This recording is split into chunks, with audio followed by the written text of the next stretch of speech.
Good evening, everyone. Happy Fiesta to all of you. I'm very happy to be here with you this evening, and we have a really special event tonight.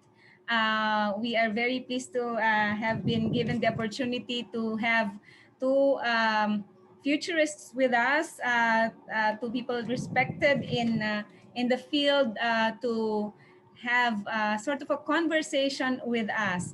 But before we start, I'd like to call on the president of Phil Futures to give us a bit of a background why we are doing this Fiesta of Imagination, as well as, give us a bit of an introduction of what this Phil Futures is, what our organization is. So let me call on Phil Futures president, Dr. Lizan Terante Calina, who is also the Dean of the DAPG SPDM and President also of the Philippine Society for Public Administrators. Dean?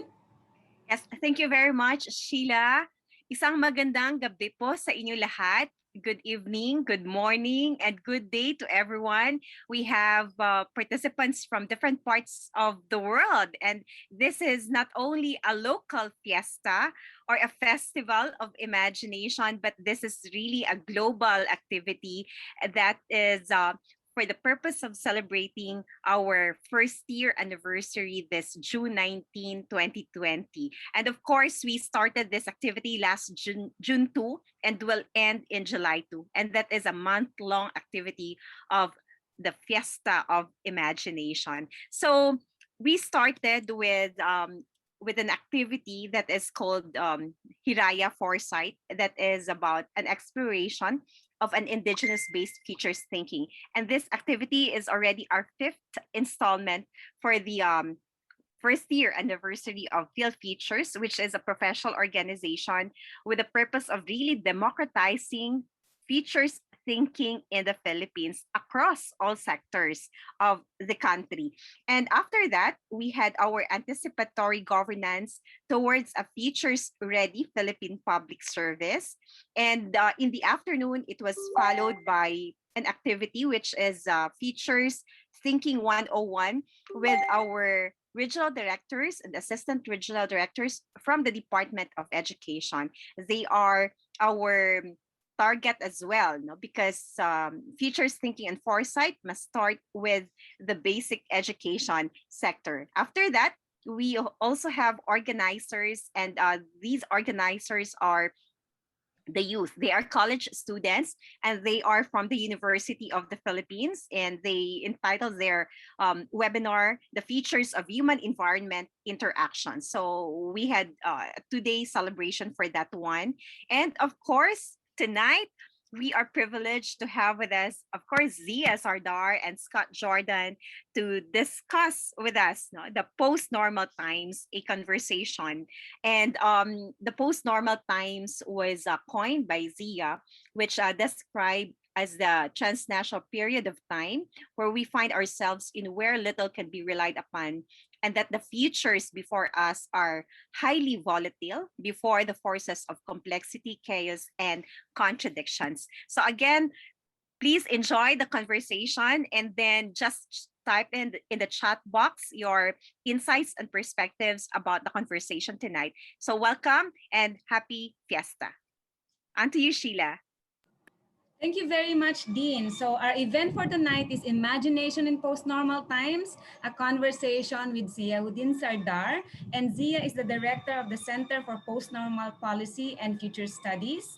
And he will be joined by Scott Jordan, who will, help us with the conversation, also facilitating questions from all of you. I will help out with the questions from the chat box and also from Facebook. If there are people on Facebook sharing these questions, I will hand them over to Scott and Zia. So Scott is the Executive Assistant Director of the Center for Post-Normal Policy and Future Studies. So I'm handing over the screen to Scott and Zia for this conversation on imagination in post-normal times.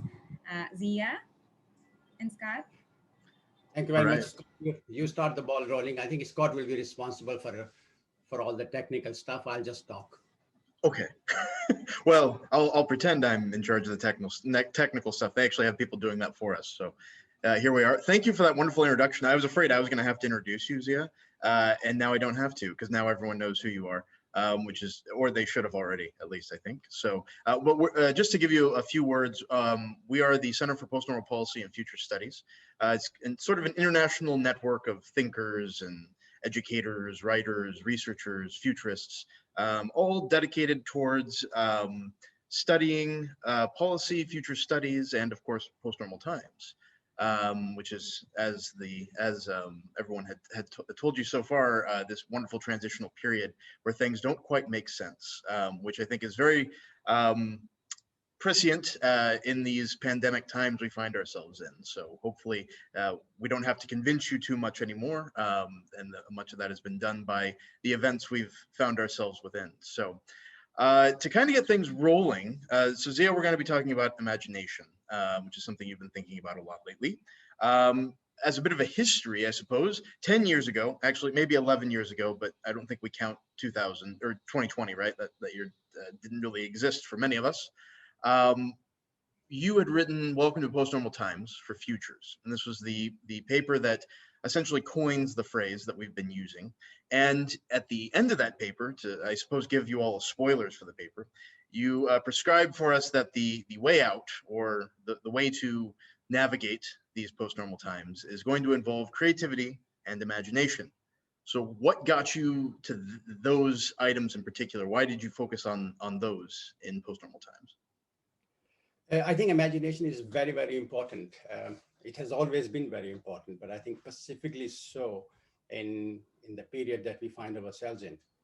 And the only way to navigate ourselves out of the complexity, contradictions, and chaos we face is to kind of rethink and reimagine ourselves.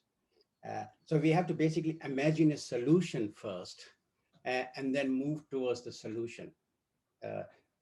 What we have actually been doing at this moment is just been hurling, forward without actually stepping back and looking at what's happening to us and where we are going and how we are going to get out of the current kind of impasse that we find ourselves in. Don't forget that post-normal times is theorized as a transitional period. It's not the end period. It's not the apocalypse, right? It's a transitional period where we need to discover new paradigms, new ways of thinking, new ways of being and doing, right? Which is a very kind of big ask. And that can only be done through imagination and creativity. Indeed. So since we're in this transitional period then, it's hard to rely, I suppose, on the past. What can the past give us? And maybe going along with that, are we kind of at a point where we just lack the imagination to move beyond that, to go forward? The past is important, but I think in post-normal times, past is not our best guide, right? If you look around the world has been shaped by imagination. Almost everything you see around you is actually, product of imagination. So you're sitting in front of Kuala Lumpur with these high rises that we can see. Now, these are product of imagination, right? So essentially, there's no lack of imagination. There's a vast amount of imagination. There's even vast amount of creativity. But the problem is that in contemporary times, the imagination of both the West and the non-West has become the product of a single worldview. Right? So essentially, we are all using the lens of modernity and postmodernism to actually shape our imagination. Right. So while there's no lack of imagination, the problem is that we only have a single lens to actually kind of create that imagination, the lens of modernity and postmodernism. Indeed. And actually, because as we've been developing post-normal times over the last, we'll just say 10 years for sake of argument, there has been new sorts of frameworks, methodologies, perhaps we can call them, that have been proposed. What does post-normal times give us to kind of help us, I suppose, transcend the issue of imagination? Well, it's the way we look at the future. In post-normal times theory, the future is seen in terms of three tomorrows. Right. The first tomorrow is essentially a projection of existing trends. Right. So we just extrapolate what is going on. Deep-seated trends, say climate change, governance, social media, or what have you. Right. Deep-seated trends. We simply extend them into the future. So we don't really call this the future. We simply call it extended present, because it's simply taking the present and just extending it into the future. So that's the first tomorrow. The second tomorrow we call the familiar future, where we use the images and metaphors of the future to shape our future. But the third tomorrow is very important, because we call this the unthought tomorrow. This is the future where we move away from modernity and postmodernism to something new. Right, the unthought. Now, unthought is not unthinkable, but it's a product. Essentially, it's a product of kind of imagination that we have not really invoked yet, in a sense. So to invoke the imagination of the unthought, we need to get away from the dominant principles, the axioms that shape our society, you know, the basic way of thinking and knowing. So unthought future is probably the most kind of important future for us. Now, these three tomorrows are distinct, but at the same time, they're simultaneous. So you could have the unthought futures occurring in the extended present, or familiar future occurring in the extended present as well. So somehow we need to move towards the unthought to actually invoke the kind of imagination that we need to come up with new paradigms. Indeed. And just for everyone listening, I know there's several different platforms people are kind of tuning in on, but we have some wonderful folks keeping track of all the chats and the conversations going on. So if you have any questions, please jump on in, and you can kind of wrestle away the mic from us, because we'll just kind of keep going. But please, any questions, let us know, and we'll insert those into what we hope will be a nice conversation we can have with all of you, not just between the two of us necessarily. So I do want to go back to this notion of the extended present. So it's somewhat become a buzzword, I think. I don't know, you may disagree with me, lately with maybe the pandemic, but I think it's more than the pandemic. I think it's a series of things occurring right now, but there's this sort of lull or a lag that people are feeling. And so is there a misinterpretation, I think, in the extended present with how it's being popularly being conceived, kind of in you know, you're kind of seeing it in popular mediums? No, I think it's essentially accepting the norm. That's Okay. Yeah, in a sense, Because accepting. there's problems with the new normal also, Yeah, right? Basically, I mean, in a sense, the in the extended present, the imagination is trapped. It is trapped in basically the visions of modernity, right? So we operate within this framework, and we assume that the problems that have been created by modernity can be solved by the imagination generated by modernity, or the problems created by technology can be solved by more technology. Right. If social media is a problem, well, we can introduce a few laws here and there, but we need more social media, right? So there is that kind of we find ourselves trapped in the kind of the imagination of the extended present, and we are not conscious of it. I mean, this is a very unconscious activity, right? We just take things for granted as they were, because there's a long history of these things. Don't forget, some of these trends, how we do things and how we have been doing things, have a long history of 100, 150 years going back. And so we are quite trapped in that trajectory. To get out of that trap, you really do need to step away from it. And that stepping away is a very difficult exercise. Indeed. There's actually a question that was posed in the chat box here by Clarice Garcia. Can we say that in the extended present, imagination is colonized by modernity and Western lenses? Yeah, we can, but I was going to come to that later on. Okay. So there is a difference between being trapped and being colonized, and I think we need to distinguish between the two, right? Indeed. So imagination is colonized not in the extended present. In the extended present, we are not aware of the fact that our imagination is trapped. It's just continuous, right? We are riding the wave, as it were, just one wave after another, right? We are so busy adjusting to the rapid change that we don't think about it. But in familiar futures, we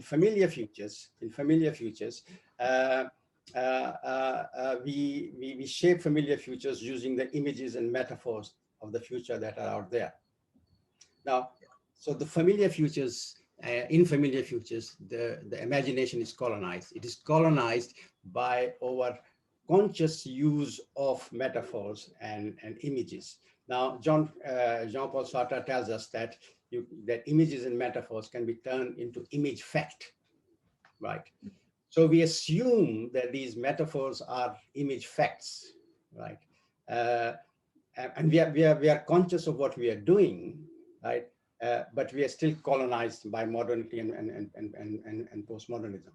Right? So we need to distinguish between the two. A colonized imagination is, in a sense, a conscious way of doing things. While when we are trapped, it's like being trapped in a cage. An animal trapped in a cage doesn't know what to do, right? It just rushes everywhere. But well, if they make the habitat colorful enough, you don't even know you're in a cage, right? Yeah, exactly.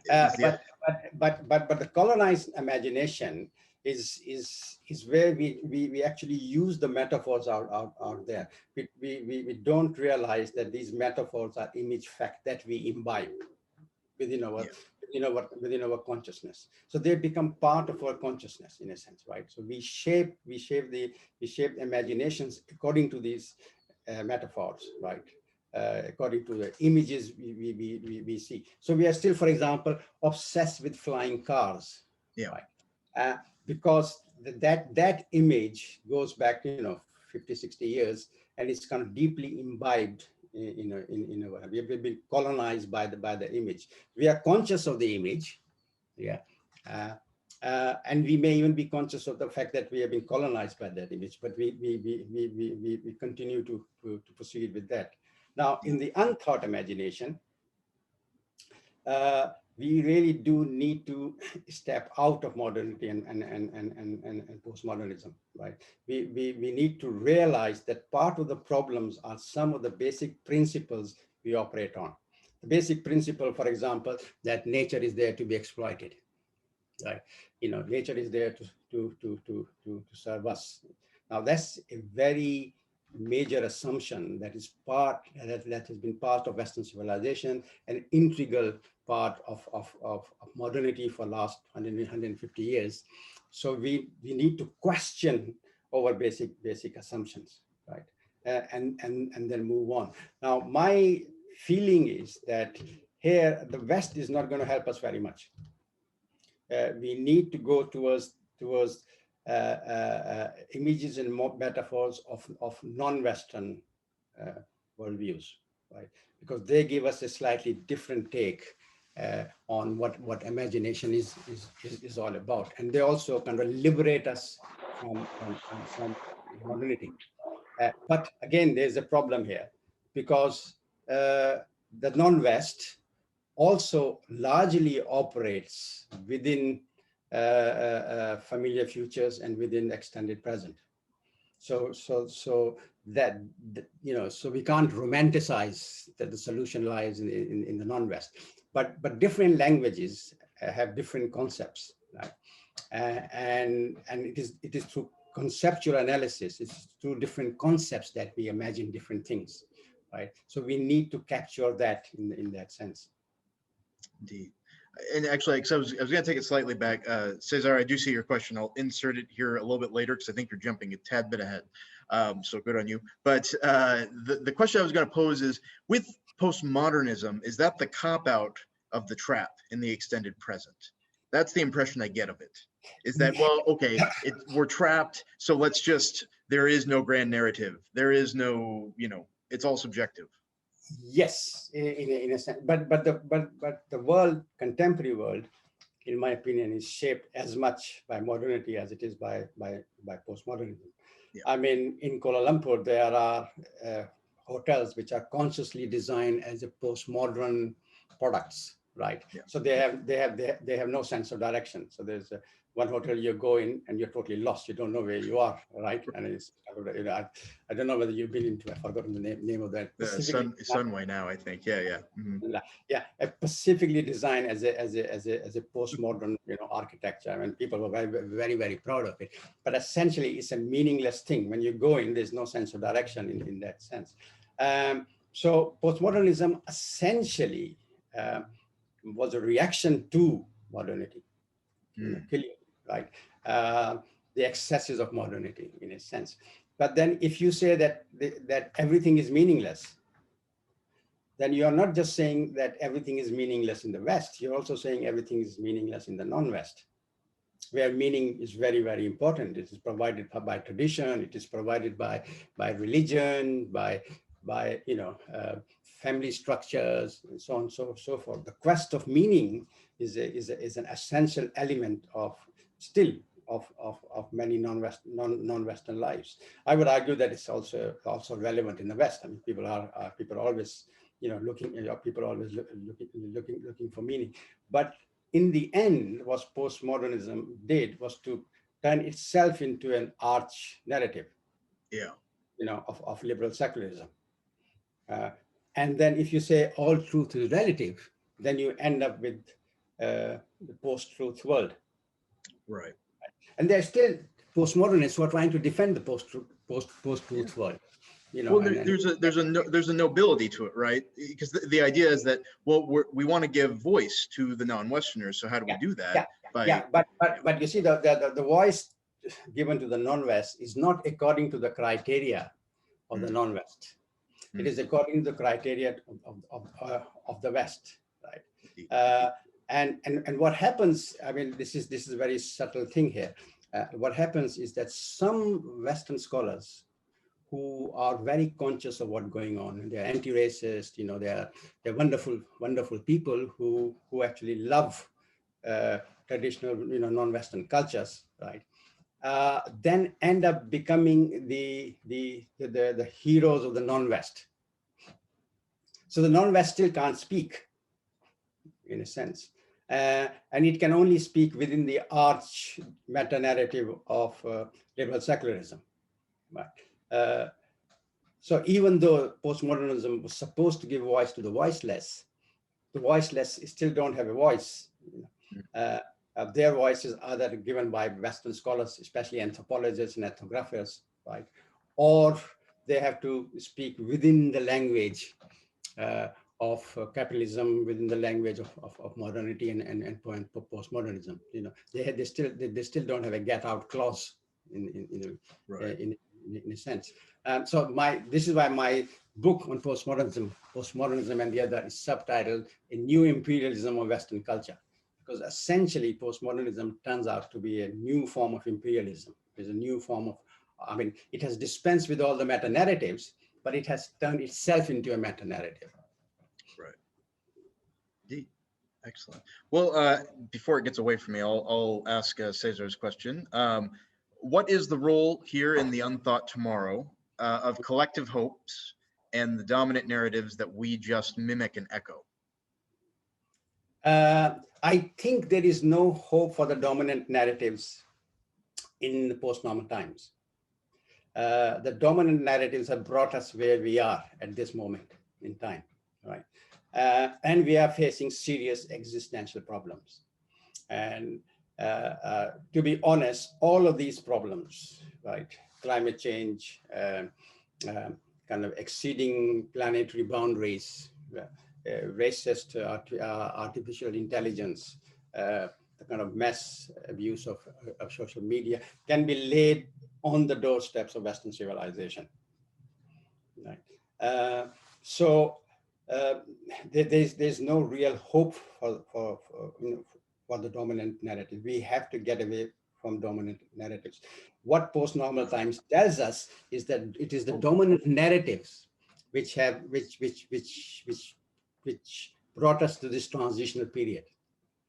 We need to create new paradigms to get away there. So there's not a great deal hope for the dominant paradigms, but there's a great deal of hope of alternative paradigms. Right? Some already exist, but we do not know. Others we need to discover. Indeed. Sorry, I was just alerted that our deputy director for the CPPFS, Jordi Serra, has his hand up. So I think we'll come on in, Jordi, if you can. If that's all right. If you can imagine it, you have to imagine in. You see, I've been thinking a lot about this issue of imagination since we first heard about this possibility. And it seems to me that the kind of process we follow regarding the future can be used here. So in a sense, the path to the three tomorrows was the result of realizing that we like to believe that the future is free, limitless, and that we can conceive, design, imagine any possible future. But actually, if you look at the futures literature out there, you quite soon realize that there's not that much width. Like there are many, or not so many, some big trendy images that somehow determine lots of secondary images. So in this regard, extended present is that. It's just let's follow which is the mainstream future imagination and carry on. It's interesting familiar future because if you think about it, from time to time appears something that seems to shake a little bit the futures / imagination domain. So years ago it was cyberpunk, and everybody was going nuts about developing cyberpunk scenarios, cyberpunk images, so on and so forth. Lately it could be Afrofuturism. Now lots of people going nuts with it. But it is only when you reach the unthought that you realize that sometimes you are caged in a jail with invisible jars, with invisible walls. You believe you are free to imagine anything, but you are not. And that's why we realize sometimes we are making big mistakes regarding what could happen next. And I believe this is also the problem with imagination. We like to believe our imagination is limitless, but it is not. Each of us, it's within a cultural domain. The language, the history, the place we live in determines many times the scope of what we can imagine. So many times this unthought is about, let's say, making these invisible words visible. We call unlearn them, could be like destroying them.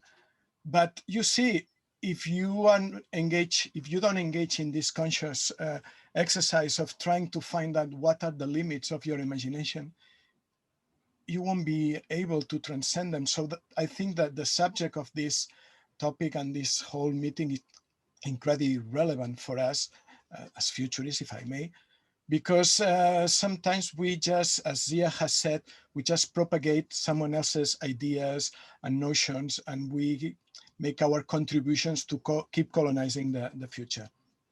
That's thank you, Jordi. I've got a quote in front of me from my favorite science fiction writer, Ursula Le Guin, who knows a great deal about the imagination. And she says, it seems that the utopian imagination is trapped, like capitalism and industrialism and the human population, in a one-way future consisting only of growth, in a sense. So growth is a very central concept of modernity. Growth, progress and growth go together, right? But of course, it's simply economic growth. It's growth in wealth more than anything else. So you do need to rethink what is wealth, right? And you're not going to get that unthought from capitalism.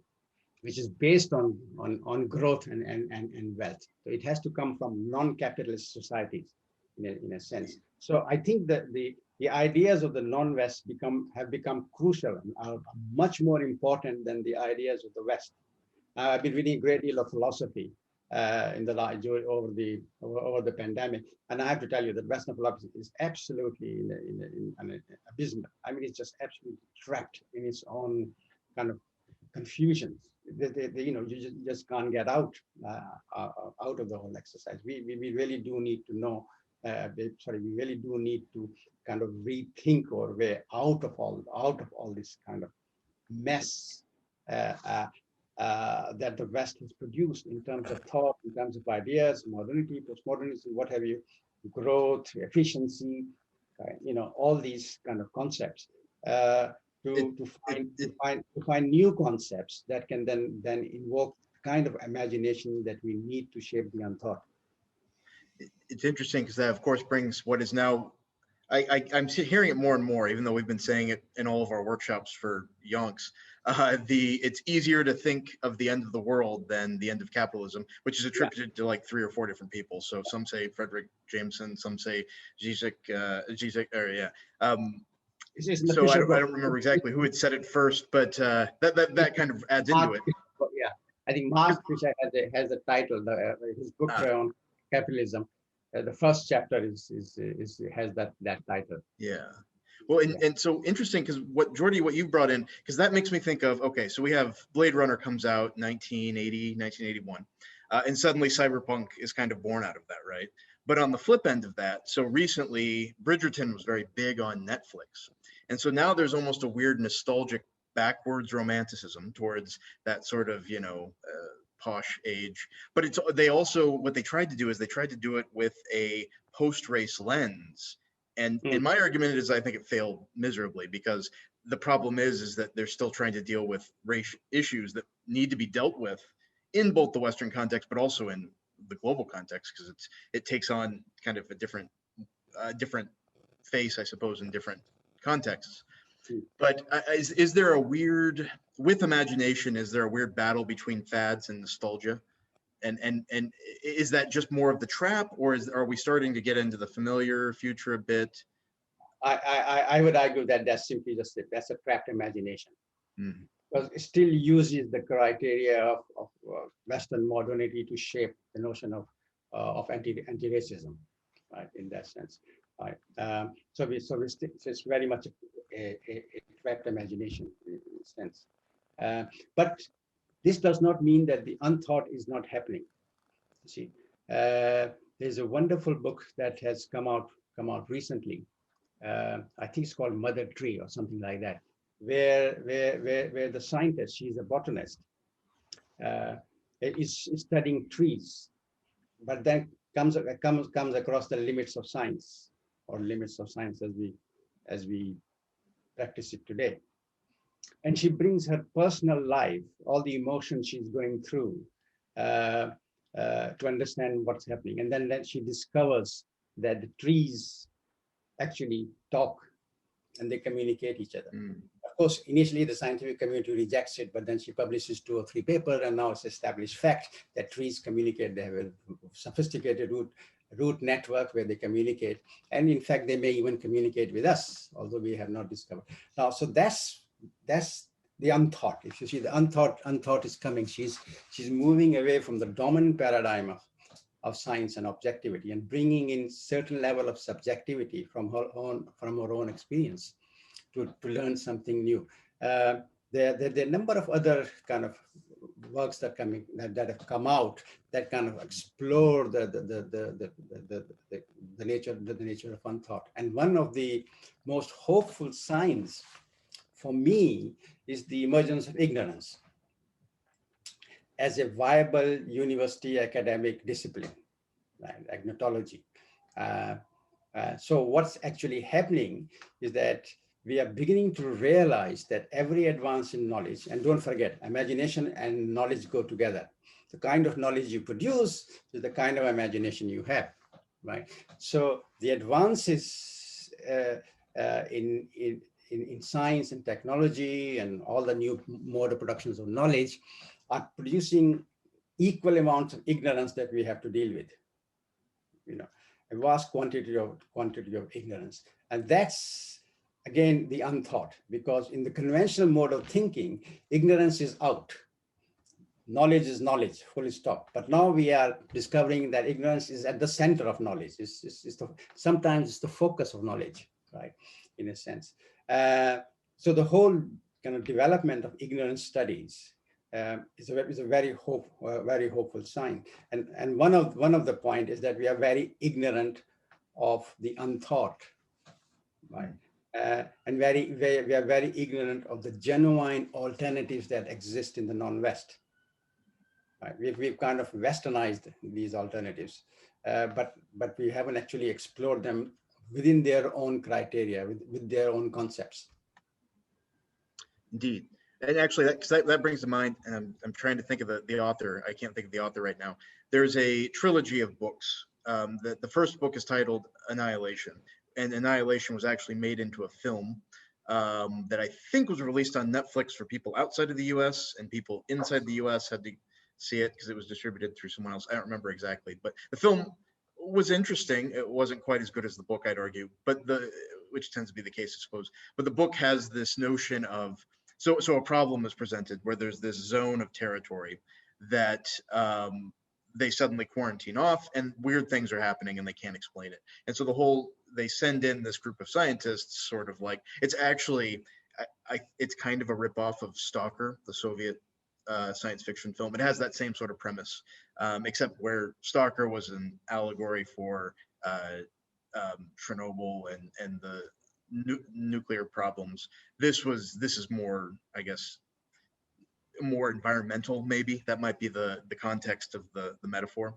But you have these scientists who are going in and trying to figure things out, and it relates very much to nature. And what's happening in the zone doesn't make any sense, and so they have to come to terms with it. And it's kind of that realization of your ignorance, as well as having to cope with uncertainty, because people die who go into the zone and they don't know what kills them. And so it's sort of it is existential in that sense as well. So if anyone is also a fan of the Annihilation books and knows the author, please post that in the chat, because I would try to juggle to find the author, but I'd probably screw something up and end the whole presentation. So I'll not play too much. There's been some lively stuff on the chat. I saw Donna Meadows that came into the conversation at one point in time. Zia, if you have any particular, I think it's Limits of Growth, right? That was her. Let's see. Love your reference to the still silent voices of the indigenous wisdom. Perhaps the silence of the wise cultures is doing exactly what it has always done.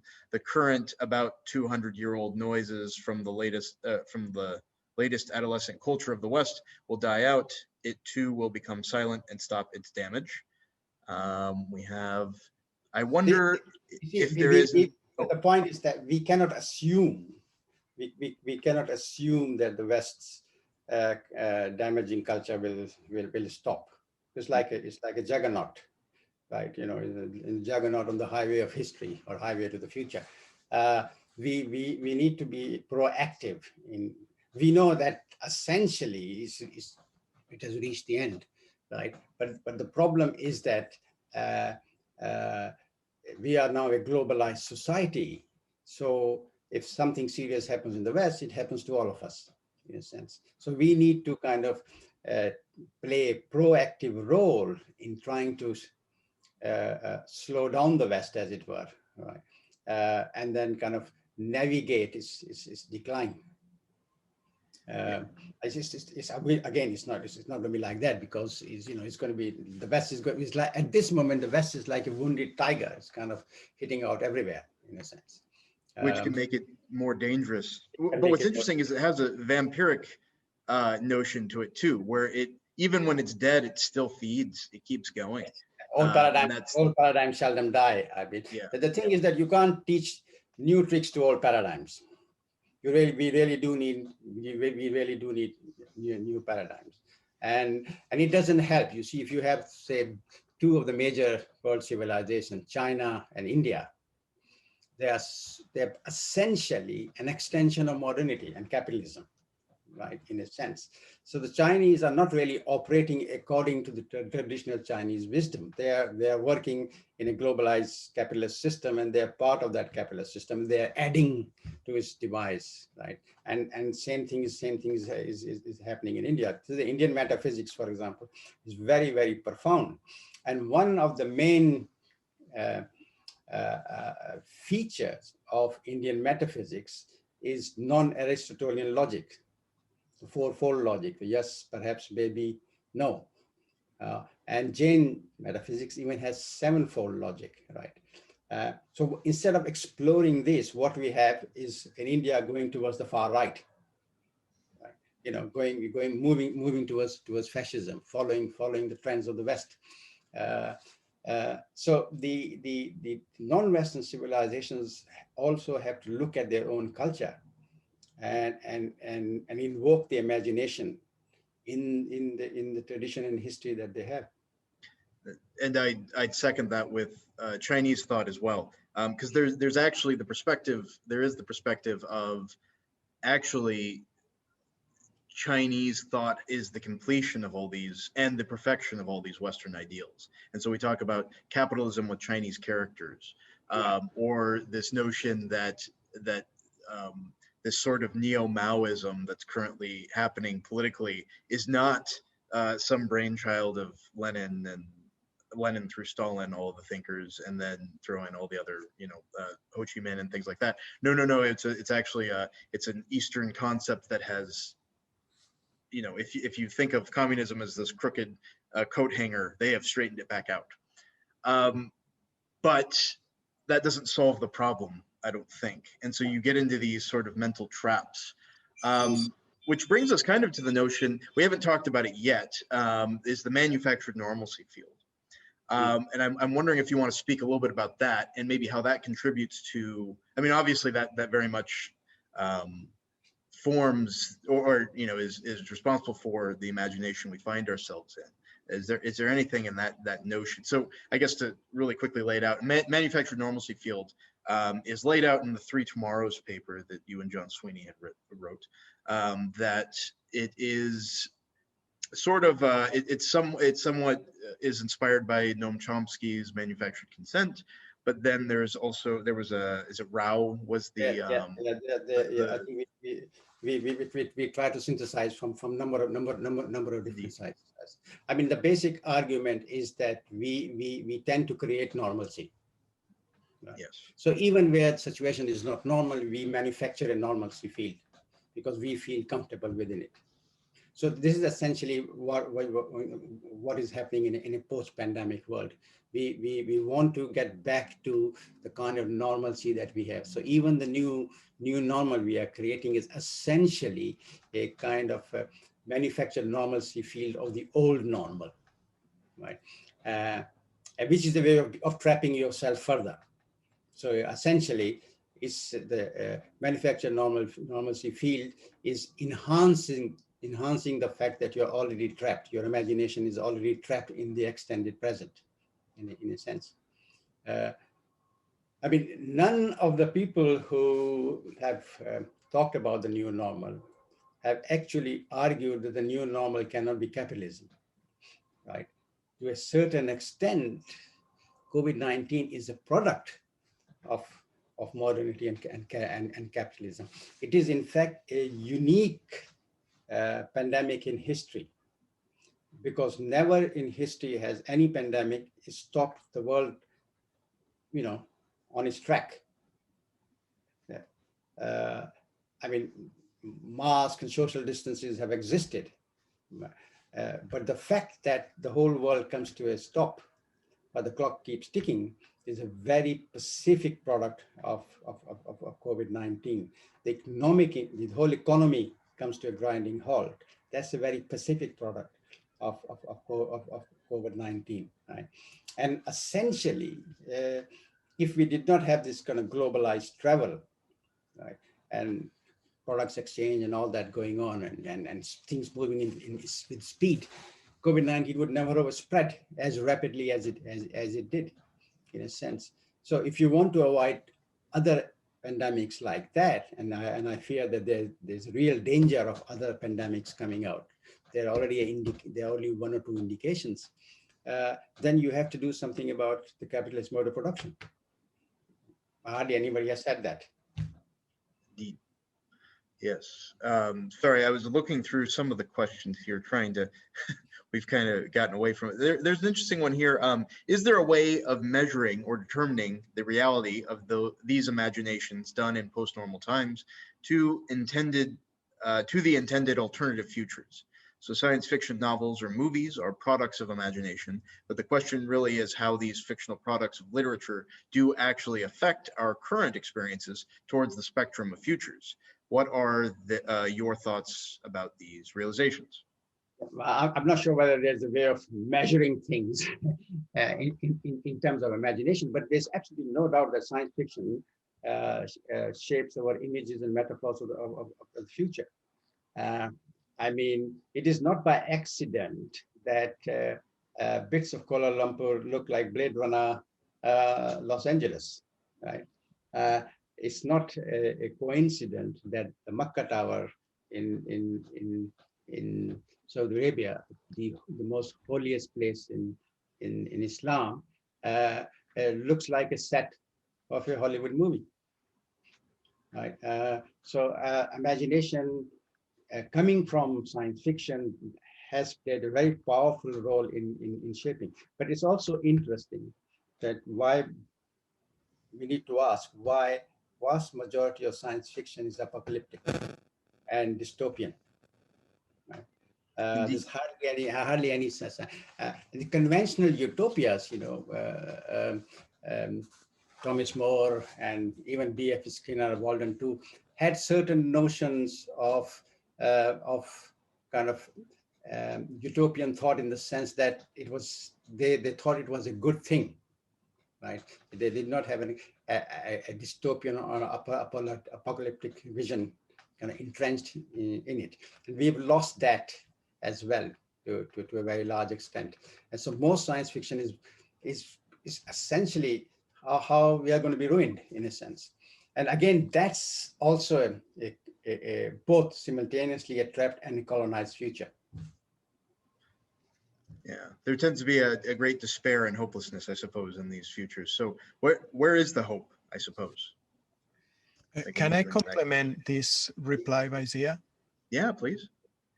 You may remember that time we were doing a workshop in Istanbul that Zia started to lead a visioning exercise. And we come to see that most of what some people were visioning was a new version of the Jetsons. They haven't seen the Jetsons. They couldn't remember the Jetsons, but it was the Jetsons. So it's like the flying car. They were flying cars all over. And interestingly enough, the Jetsons was a rather, well, it was a cartoon, of course, but it was a rather positive view of the future. It was possibly the first time robots were depicted in a totally, thoroughly positive way. Yeah, awesome. Thank you, Jordi. Actually, and I was going to invite Carrie, is it Facer? I've fallen behind on, and I know you've been making some wonderful comments here in the chat. And for me to read them may be disingenuous, but I'd like you to jump in with some of your questions about the notions of maybe, because we're talking a lot about modernity and postmodernity, and she's saying, well, maybe can we focus maybe on the some other narratives, I suppose, like the patriarchy and we'd love to hear more about feminist. Okay, let Carrie ask a question, make a comment. Yeah.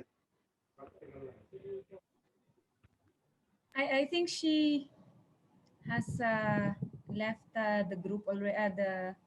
Oh, sorry. Okay. So, yeah. Yeah, I think she had to leave a couple of minutes ago. Okay. Fair enough. All right. Okay. Maybe other questions. Yeah. Well, we appreciate it. We'll look through the chat because there are some good ideas in here that we can expand on further, I think.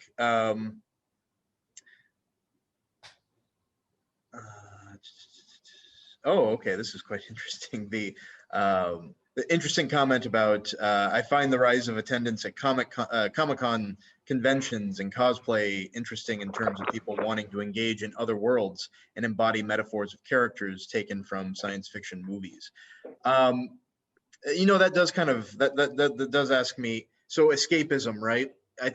I always see that as a problem for us when we're talking about futures, and particularly when we talk about future storytellers, right? So when you look into the realm of science fiction, or even just art in general, is the role of the artist to kind of take us out of here.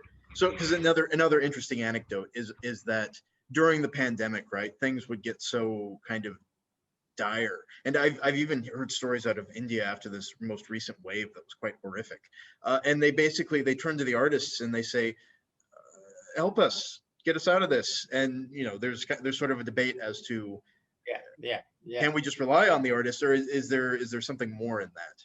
Yeah. Well, I mean, artists have a great role to play. I mean, they're supposed to be kind of reservoir of imagination, in a sense. But if the artist's imagination is also shaped by the dominant trends and dominant modes of knowing, then we are back to square one, in a sense. So the artists do need to step out of the framework. That's the constant problem. How do you step out of the framework? It's very interesting that in India they've kind of many poor people have reached out for conventional way of coping with the pandemic. Talking to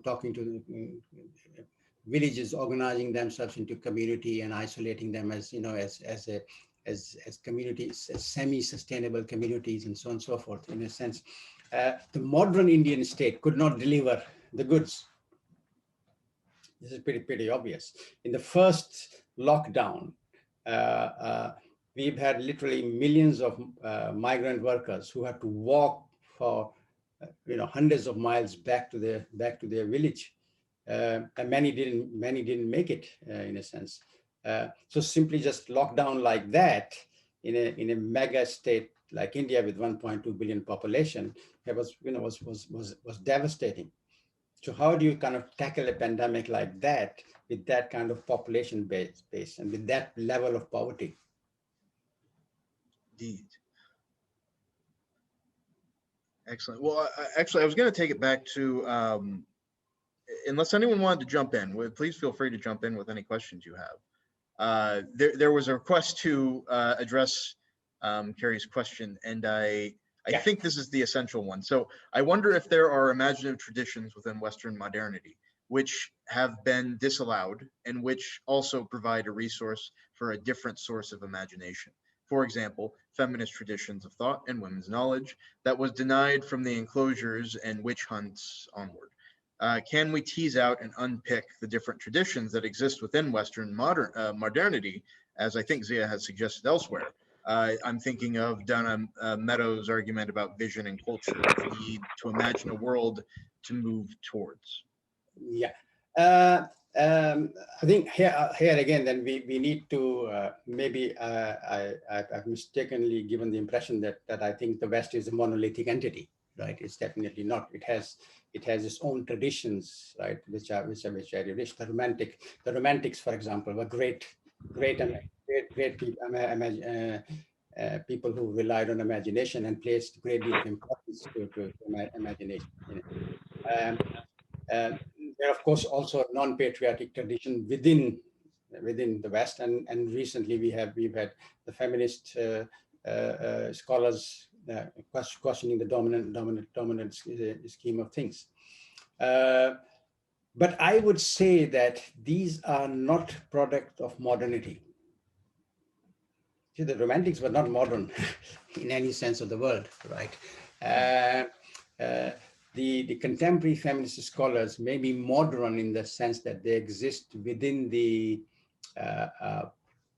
framework of the academia, but they are actually questioning modernity, right?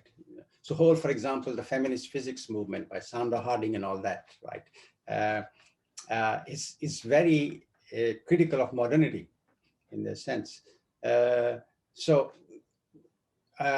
would say that they are part of modernity but also very strong critics of modernity. So they do want to break the framework of modernity to actually get out.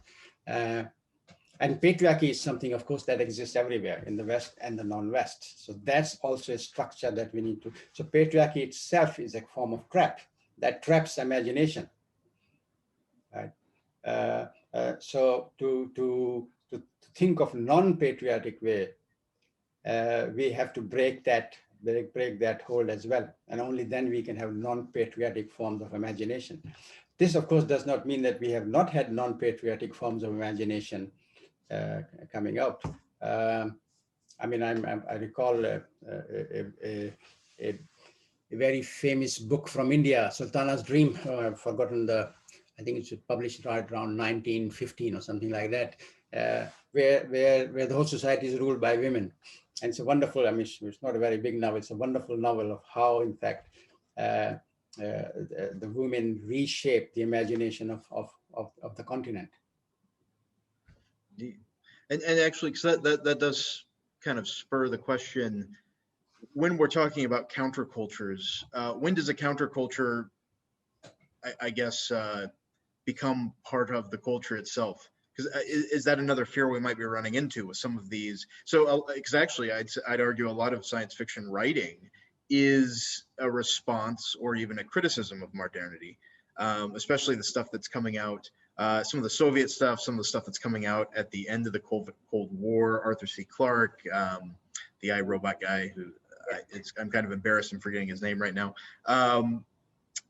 But is there a point, because is there a fear that these images, the imagination created here, will just kind of be absorbed by the dominant paradigms you're trying to break from? Not just there's a fear, there's a real track record. It's yeah, indeed. There's a track record. I mean, you know, the dominant system has a way of domesticating dissent, and not just domesticating dissent, but incorporating it within its own framework. This is why I think just criticism of modernity is not enough. And it was criticism of modernity that led to postmodernism. Indeed. Which turned out to be even you know, in my way of thinking, even nastier than modernity to some extent, right? So I would argue that we've done enough criticism of modernity. No, yeah, very true. There are piles and piles of books, you know, shelves and shelves of books in libraries, critiquing. Well, I think there's even a romanticization of modernity right now. Yeah, we really need to move to the unthought, in a sense, right? Yeah. You know, stuff modernity. How do we create new paradigms based on new principles, right? A new understanding of nature, new understanding of what economics ought to be. The question now from is to ought, we need to kind of move to ought and then bring in issues of morality and values right at the center of inquiry, center of knowledge production. Only that will actually move us towards the unthought. So, I mean, we have to acknowledge the great contribution that feminist scholars have made over the last 30 years, but it hasn't changed anything at the end of the day.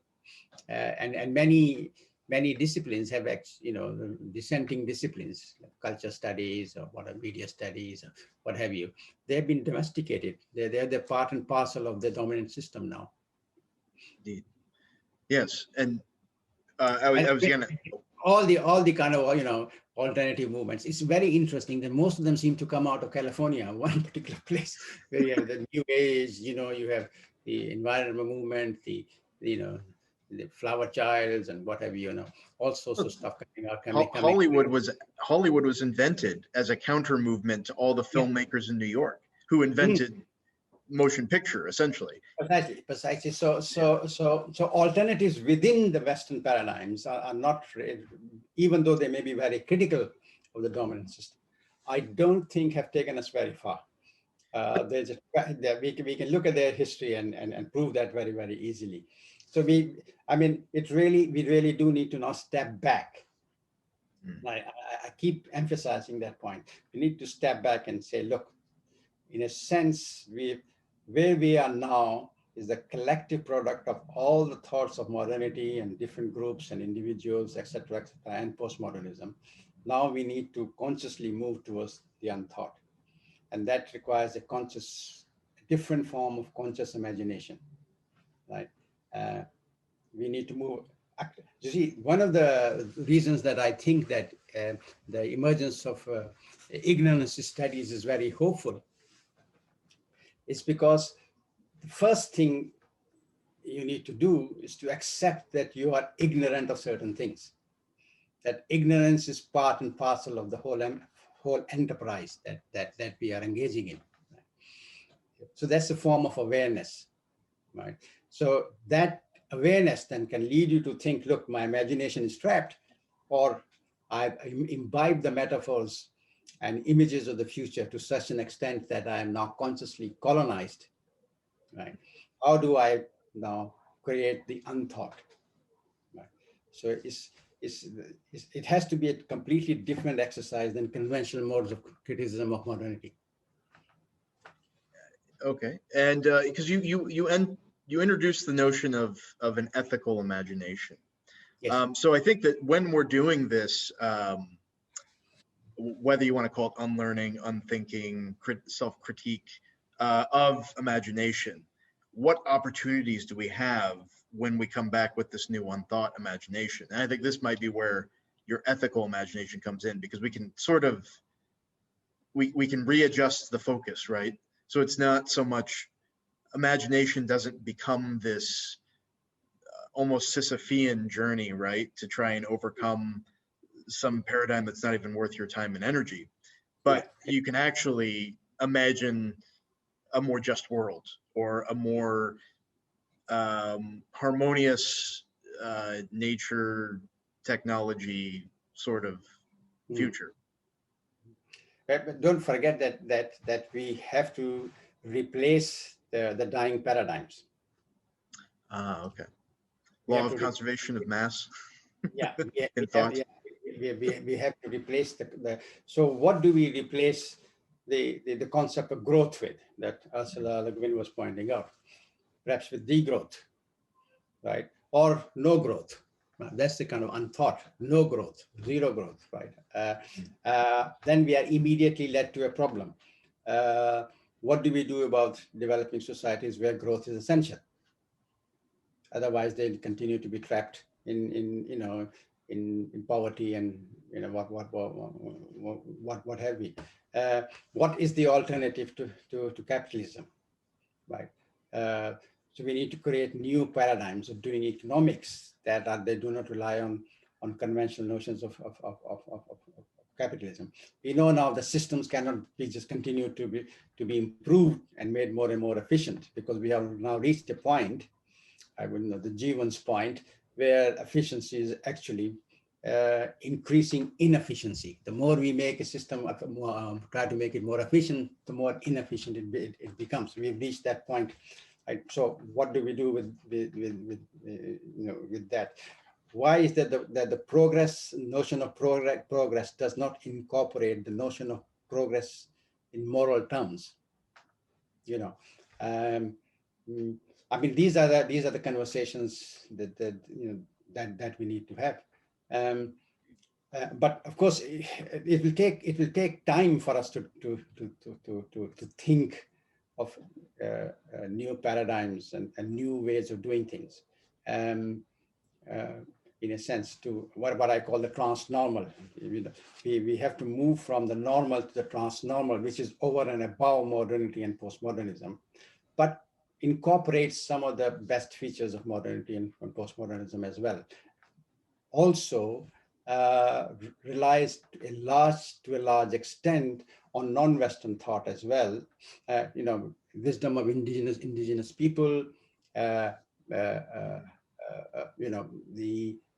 classical thought of Indian, Chinese, and Islamic civilizations, etc., on an equal basis. So that's how do we do that? That's the challenge, in a sense, and that challenge can only be met by a new way of imagining things. So imagination is very, very important here. So this is why, in fact, the postmodern Welcome to Post-Normal Times paper actually ends with that, because I could not see how we're going to get out of this without invoking a new form of unthought imagination. I want to run through a couple comments that have been posted in the chat so far, just to kind of diversify the conversation, as it were. From Cesar Villanueva, let us navigate the deep contradictions in society with imagination and creativity that bridges the present with our preferred futures. There's also some interesting ones. Sherry Minicon had mentioned, it sounds like not just about the unthought, but the unfelt. Interesting. The unfelt. Russell Clemens gives us unthought is paradoxical. I like the don't think of the elephant question. So if I tell you all, don't think about an elephant, what are you thinking about? Yeah. So that's interesting. And then I'll end on one more question, Zia, and then you can sort of provide your retort. Does extended present work on simultaneous imaginations, particularly if imagination is too complex? And if yes, does using differing imaginations good for government? E.g., by 2040, the Philippines will be in the top 10 economy in the world, but will drop down in the ranks of Index of Human Freedom. Okay, can you have one at a time, because all three questions I've got Oh, they lost. were just comments and then one question, but okay, yeah. Okay. Yes, the extended present can incorporate both unfamiliar futures and unthought futures. So you could, so you can invoke unthought imaginations in extended present, right? And move into unthought futures in that sense. So I agree with that. Now, unthought is, of course, is very paradoxical, because what is it asking you to do is to examine the dominant axioms and principles and assumptions, and etc., and declare them irrelevant in a sense. Right? But then, what do you replace them with? Is the question. Right? So it's a complex process. Indeed. And then there was the comment about the unfelt, which is interesting, because I think we would include that with the unthought. The unthought is of course the whole experiential range. Yeah, the unthought includes a great deal of unfelt, or a great deal of what's the right word? There's a beautiful book, The Lost Knowledge of Imagination, written by a rock star, by the way, who's become academic, where he argues that we have kind of lost the imagination of metaphysical thought. So the metaphysical experience and thought can be both felt and unfelt, if you like, in a sense. So we do need to bring metaphysics into our analysis, just as ignorance studies is moving from the periphery to the center. In fact, it didn't even exist up to 10, 15 years ago, but now there's a dominant field of ignorance studies. It's slowly going to be, in my opinion, part and parcel of knowledge production.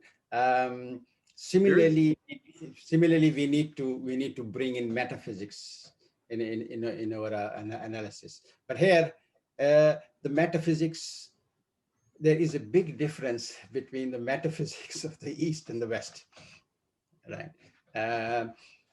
So we need to bring in sort of Indian metaphysics, Islamic metaphysics.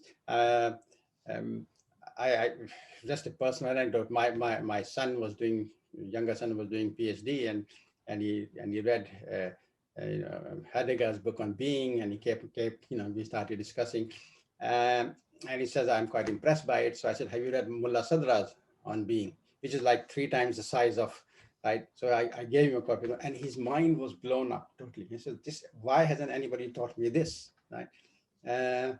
Mullah Sadra, great 14th, 15th century Iranian thinker, phenomenal work. So in terms of pure metaphysics, the richness that exists in the non-West is just absolutely phenomenal, right? So we need to invoke and learn that, to move that to the center. Bring, it's out in the periphery, suppressed. History has suppressed it, made it, declare it kind of irrelevant, not important, because it comes from an inferior, so-called inferior culture, etc., etc. We need to bring that into the center, right? And make it part and parcel of our imagination. And how do we, which then will take us towards the kind of unthought that we need to navigate out of post-normal times. Indeed. Yeah, because the other fear, I suppose, lies in then with, there's the fear of the colonization of imagination by the past or other thinkers or other paradigms, but how much of that are we giving to machines these days? And I'm thinking of also, and even to just to trends, if you will, because there's this notion of how many remakes do you see when you look at television menus, or or what's coming out in the movies and all that. But then how much are we giving to artificial intelligence? And artificial intelligence could write books for us, and But I mean, you see, the artificial intelligence is essentially shaped by the imagination of modernity, in which racism is intrinsic. Yes, don't forget, the first thing modernity said was the traditional cultures are inferior and the traditional cultures have to be modernized, right? And so in one stroke, most of the non-West was written off. Chinese science is inferior. Islamic science was not objective enough, right? The song lines, we don't understand that anyways. And what do the Aboriginal Indians know? Aboriginal Australians know anything about anything, right? So we kind of dismissed all that right from the beginning. Tend to have a tendency towards fascism as well. It's not surprising that then products of modernity turn out to be racist.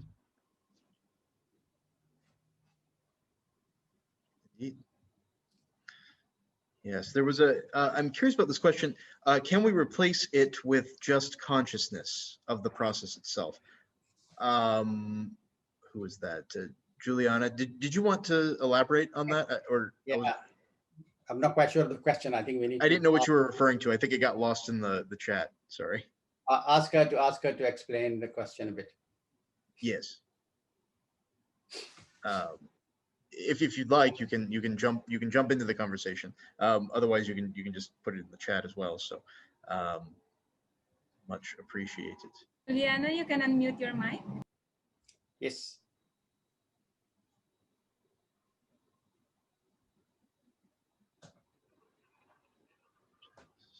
Some issues. Yes. Good morning for everybody. I was wondering if what may be replaced can be replaced by the process of consciousness.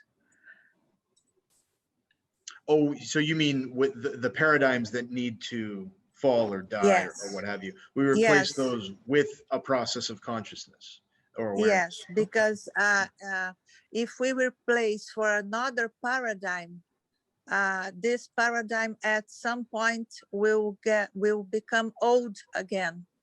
So if we replace by the process of consciousness of the whole process, and so this could be some kind of solution, is not a good word, but something like that. Yes. I mean, there's a notion where we want to always be reiterative, and I think that even goes just to futures studies has been asking us to do that through many of its methodologies, to kind of continually question and rethink. That's why we have all the milestones and checkpoints and annual reports, and I mean, we do need a higher level of consciousness. I think that's for sure. Clearly, to get out of the trapped imagination, you do need to have a more appropriate level of consciousness to appreciate the fact that that ignorance is part of the system that you're dealing with, and you're actually trapped in this kind of extended present roller coaster. And you also need a higher consciousness to appreciate the fact that the metaphors have colonized your mind or colonized your imagination in a sense. So I think consciousness does I mean, but that consciousness has to be invoked through metaphysics and not through drugs, right? LSD or whatever. That consciousness has to be invoked by non-Western traditions of polishing your consciousness. You know, like in Sufism, you have a whole tradition of tariqa, and you go through the system where your consciousness is polished, in a sense. You know, many kind of Indian meditative practices have traditions, and you follow. So metaphysics without tradition is not a particularly good thing. It has to be part and parcel of the tradition. Gives you discipline, right? In a sense, what we've had, say, coming out of the United States, the kind of consciousness there, it is undisciplined invocation of consciousness, because it doesn't belong. It doesn't have a tradition. There's no structure to kind of take the devotee to a particular place. As you would say in a Sufi tariqa, where you've been nursed and nourished, right? To discover a different way of knowing, as it were, the intuitive way of knowing. Where does intuition comes from, and how do you kind of polish it, and how do you make it,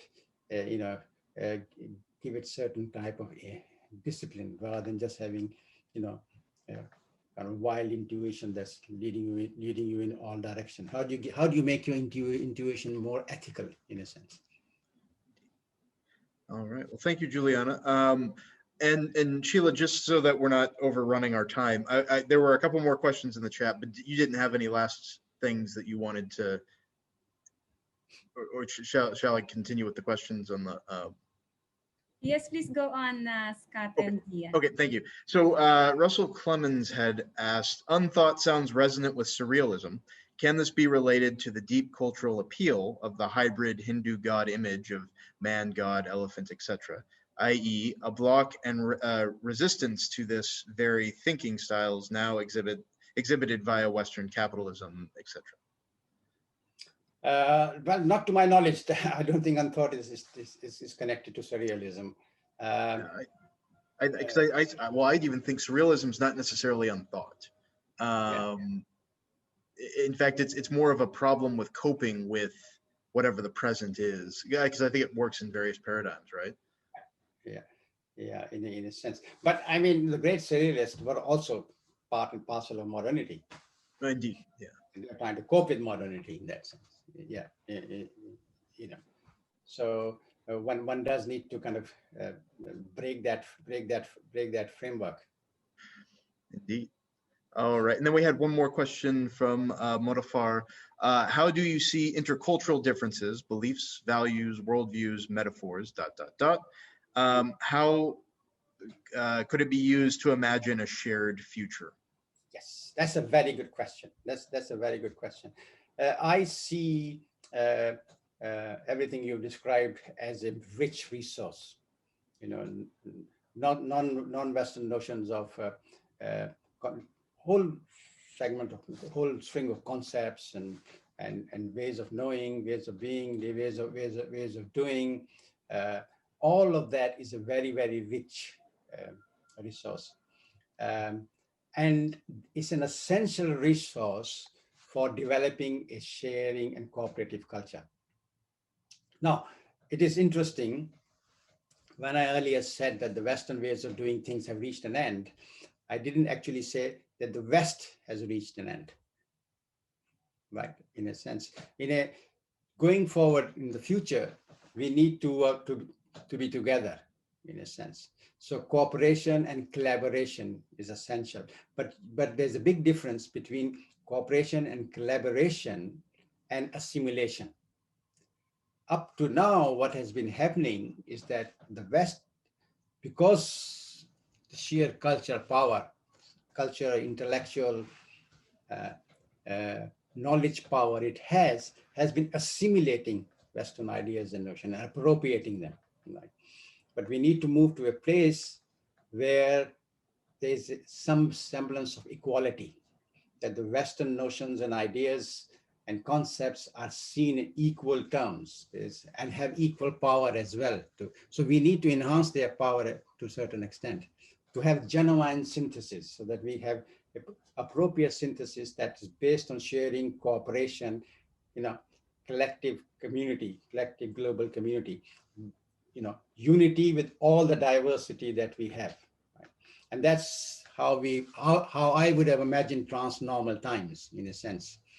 And we also have another very powerful notion of mutually assured diversity, which I don't want to go into here. But that is what is needed. But synthesis can only come about if there is a parity and equality. At the moment, we are not in a position to produce synthesis of any kind at all, because the West is so intellectually and culturally powerful. We need to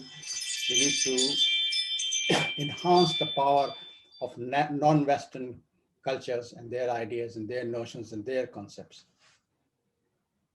Indeed.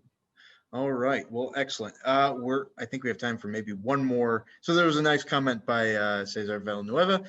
We need critical stubbornness accompanied by ethical imagination and creativity to break out of the present paradigm towards forward to decolonized but shared futures. Yes. Is a wonderful summation. And then there was a wonderful comment here. Hello, sir. The post-normal times gives us the idea in the context that the world is full of surprises and uncertainties. World events are interconnected globally, and it might shake our beliefs and consciousness and might create new threats to, or it might be the other way around with, under the PNT. Do we have the chance to have Haraya Manonari? May the wishes of your heart be granted. So I think with that, Zia, can you leave us with a moment of hope? I think we have a great opportunity. We have a great opportunity. I mean, we are at. I don't think for the last 200 years that we have had the kind of opportunity we have of creating new paradigms, of unleashing unthought imagination, right? And I think we should grab this opportunity by by the throat. Yeah, I mean, we should grab this opportunity and essentially move forward to a shared, decolonized collective futures. Viable and viable, sustainable, dynamic futures for all, not just for a select few. I really do believe that we are post-normal times is not about end of hope. It's about giving hope for creating something profoundly new.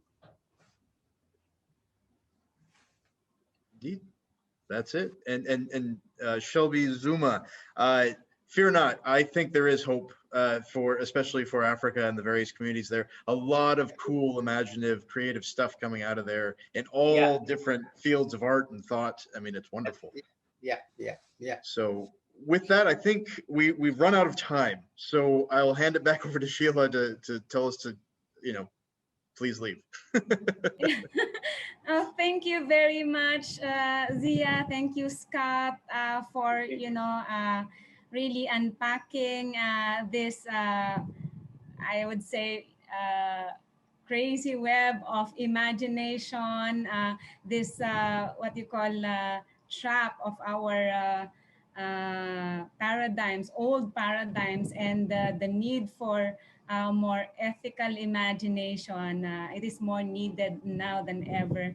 So thank you very much for this lovely conversation. People are asking about the chat because the chat is really, burning hot with so many great insights and thoughts. We will share them with you. Please do drop us a message in our Facebook group and we will share with you the chat. Of course, the video of this is live on Facebook and it will be there. And we will also put it on our YouTube channel. And I have placed in the chat the website of the Center for Post-Normal Studies, Policy and Future Studies, as well as Sia's website and his books. You can see where his books are there. So many and so interesting. And as a matter of administrative thing, I have to follow my instruction here from the chat. I have to show the Celine the certificate. Please, Celine. Oh, wow, that's good. Okay, so this is a certificate of appreciation for Sia Sardar for sharing his time and expertise as a panel speaker for the Imagination in Post-Normal Times, a conversation with Ziauddin Sardar, given this 9th day of June 2021, 6 p.m. at the via Zoom communications, of course. This is signed by Sherman Cruz, Vice President of Phil Futures, and Lisan Taranticalina, President of Phil Futures. Thank you very much, Sia. Thank you very much. Much appreciated. Oh, Yeah, thank you. enjoy the And of conversation. course, for Scott, Jordan also, same certificate. Thank you very much for both of you. Thank you, Jordi, for your thoughts also. And to everyone who, really actively participated. This is such an amazing session. I love it. And I wish you all, freer imaginations and more ethical imaginations. Thank you, everyone.